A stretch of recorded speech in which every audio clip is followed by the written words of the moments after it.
இந்த கொஸ்டினை பாருங்க. இது நம்ம மெட்ரிக் போர்டில் பார்த்தீங்கன்னா ஒரு எக்ஸ்பெரிமெண்டாகவே நம்ம பண்ணியிருக்கிறோம். இனர்ஷியா ஆஃப் ஸ்பியர் அப்படின்னு சொல்லிட்டு. ஸோ அதுதான் இது. இதோடைய கான்செப்ட் என்ன அப்படின்னா, இதோடைய ஆக்சிஸில் நம்மளுக்கு என்ன ஃபார்முலா தெரியணும், என்ன ஃபார்முலா உங்களுக்கு தெரியும், அதோட ஆக்சிஸில் என்ன ஃபார்முலா உங்களுக்கு தெரியும் அப்படின்னு சொல்லி பார்த்தீங்கன்னா, inertia which is equal to 2/5 mr². இதில் கேபிட்டல் M. ஸோ நார்மலி அங்கே என்ன மாஸ் கொடுத்துருக்காங்களோ அதை யூஸ் பண்ணியிருப்போம்.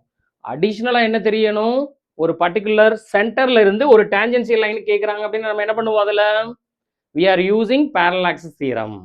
அந்த parallax theorem என்னது, m into அந்த டிஸ்டன்ஸ் ஃப்ரம் த சென்டர்ல இருந்து எந்த பாயிண்ட் கேட்குறோமோ அதை நம்ம ஸ்கொயர் பண்ணி எடுத்திருப்போம். கரெக்டுங்களா?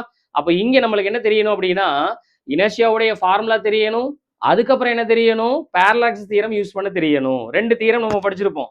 அதுல இது ஒரு தியரம், இன்னொன்று என்ன படிச்சிருப்போம், பெர்பெண்டிகுலர் ஆக்சிஸ் தியரம். நம்ம இங்கே பேரலாக்ஸ் தியரம். அப்போ இங்கே பாருங்க, இதுல என்ன கொடுத்துருக்காங்க அப்படின்னு, இனர்ஷியா அட் ஏ எதுக்கு, சென்டருக்கும் கேட்குறாங்க, டில் பி வரைக்கும் கேட்குறாங்க. அப்போ ஃபர்ஸ்ட் நம்மளுக்கு இதுல 2 ஆப்ஜெக்ட் இருக்குது. அப்போ இந்த ஐஏயுடைய வேல்யூல என்ன வந்துடும், ஃபர்ஸ்ட் ஸ்பியரோடது 2/5 கேபிட்டல் mr². ஏன்னா இதுக்கு அவங்க என்ன கொடுத்துருக்காங்க அப்படின்னு பார்த்தீங்கன்னா, இதோட வேல்யூ ஸ்மால் ஆர், இது ஸ்மால் எம், இது கேபிட்டல் ஆர், இது கேபிட்டல் எம் அப்படிங்கிறது கொஸ்டின்ல கொடுத்துருக்காங்க.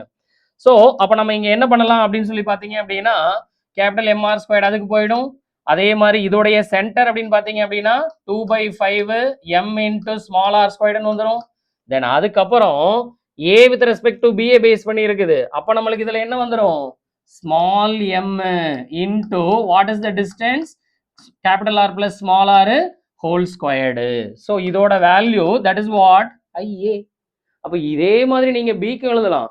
ஆனால் இந்த பியில் என்ன மட்டும் மாறும், இந்த எம் மட்டும் மாறும். ஏன்னா இதை ரெஸ்பெக்ட் பண்ணி போகுது இல்லையா, இங்கே இதுதான் சென்டர் ஆஃப் ஆக்சிஸ்.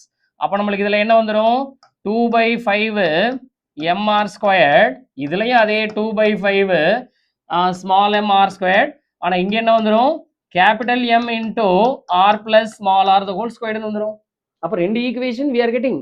ரெண்டையும் சப்ட்ராக்ட் பண்ணால் you can get the answer. இப்போ ரெண்டையும் என்ன பண்ண சொல்லியிருக்காங்க, சப்ட்ராக்ட் பண்ண சொல்லியிருக்காங்க. அப்போ சப்ட்ராக்ட் பண்ணும்போது என்ன ஆகும், இது ரெண்டுமே கேன்சல் அவுட் ஆகிடும். அப்போ இங்கே என்ன ஆகிடும் அப்படின்னு பார்த்தீங்கன்னா, இந்த capital R plus small R the whole squared is common. அப்போ ரிமைனிங் பார்த்தீங்க அப்படின்னா small M minus capital M. இது எந்த ஆப்ஷன்ல இருக்குன்னு பாருங்க, small M minus M R plus whole R squared. So option 4ல இருக்கு பாருங்க, small M minus capital M into R plus small R the whole squared. அவ்வளவுதான். ஸோ இனர்ஷியாவுடைய ஃபார்முலா நம்மளுக்கு தெரிஞ்சுன்னா போதும், ஈஸியா யூ கேன் கெட் இட். சரிங்களா? ஸோ நம்மளுக்கு இந்த இனர்ஷியாவுடைய ஃபார்முலாவும் தெரியணும், பேரலாக்ஸ் தியரம் தெரியணும். சரிங்களா?